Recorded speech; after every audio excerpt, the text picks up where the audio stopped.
Tarzan اور قیدی لڑکی۔ دوپہر کے وقت جنگل میں بڑی سخت گرمی تھی۔ جانور اور پرندے ٹھنڈی جگہوں پر آرام کر رہے تھے۔ ہر طرف خاموشی چھائی ہوئی تھی اور ٹارزن اپنے ہاتھی ٹرنٹو پر سوار ہو کر دریا کی طرف جا رہا تھا۔ وہ گھنے درختوں میں سے گزر رہا تھا کہ اسے چیتے کی خوفناک قراہٹ سنائی دی۔ ہاتھی ٹرنٹو نے کان کھڑے کر لیے۔ ٹارزن نے چونک کر ادھر ادھر دیکھا اور اسے خیال آیا یہ وقت تو چیتے کے شکار کا نہیں ہے، لیکن اس اچانک واقعے سے ٹارزن کا سکون تباہ ہو گیا۔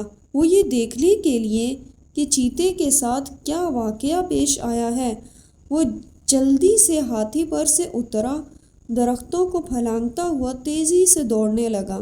وہ ایک بڑے درخت کے جھکے ہوئے تنے پر سے چھلانگ لگا کر آگے بڑھا تو جہاں چاروں طرف جھاڑیاں، پودے، سرکنڈے اور چھوٹے چھوٹے درخت تھے، جنگل کا چیتا خوفناک گراہٹ کے ساتھ اچھل اچھل کر حملے کر رہا تھا اور اس کے سامنے ایک شخص ہر بار اس کے حملے سے بچ کر ادھر ادھر ہو جاتا تھا، لیکن چیتے کے بار بار حملہ کرنے سے وہ زخمی ہو گیا تھا اور جان بچانے کے لیے جھاڑیوں میں چھپ رہا تھا۔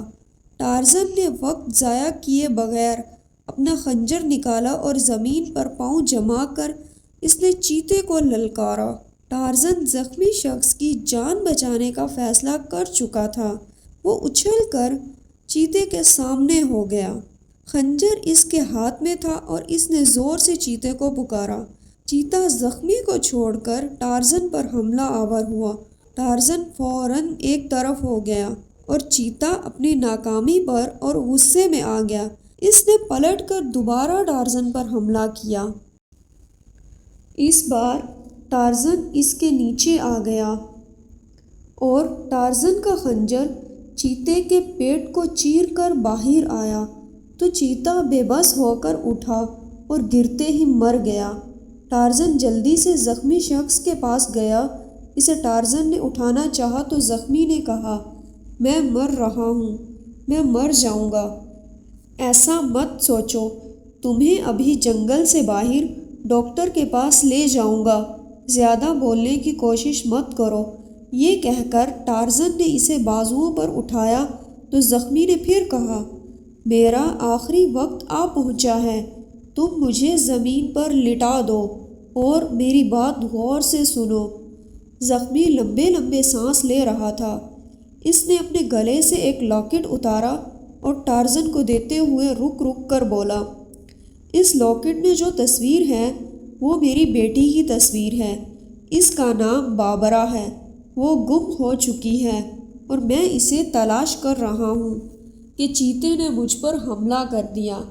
میرا خیال ہے اسے اغوا کر لیا گیا ہے اور وہ کسی ظالم کے قبضے میں ہے۔ تمہاری مہربانی ہوگی اگر تم میری بیٹی کو رہا کرا سکو۔ زخمی شخص نے ایک ہچکی لی اور اس کی آنکھیں بند ہو گئیں۔ ٹارزن اس کی دکھ بھری کہانی سن کر پریشان ہو گیا۔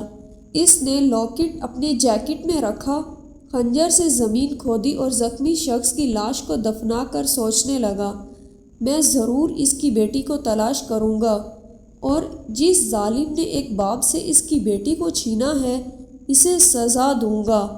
پھر اس نے اس کی قبر پر کھڑے ہو کر اپنے آپ سے وعدہ کیا کہ وہ بابرا کو ضرور تلاش کرے گا تاکہ اس کی روح کو سکون مل سکے۔ ٹارزن اپنے علاقے سے کافی دور آ چکا تھا۔ اس نے ایک چٹان پر چڑھنا شروع کر دیا اور بڑی مشکل سے وہ چٹان کی چوٹی کے قریب پہنچا اور جب اس نے اوپر کے پتھر پر ہاتھ رکھا تو پتھر کھسکنا شروع ہو گیا۔ ٹارزن کو پسینہ آ گیا۔ اس نے دل میں سوچا کہ اگر وہ نیچے گرا تو اس کی ہڈیاں سرما بن جائیں گی، لیکن اس نے ہمت نہ ہاری اور گیند کی طرح اچھل کر چٹان پر چڑھ گیا۔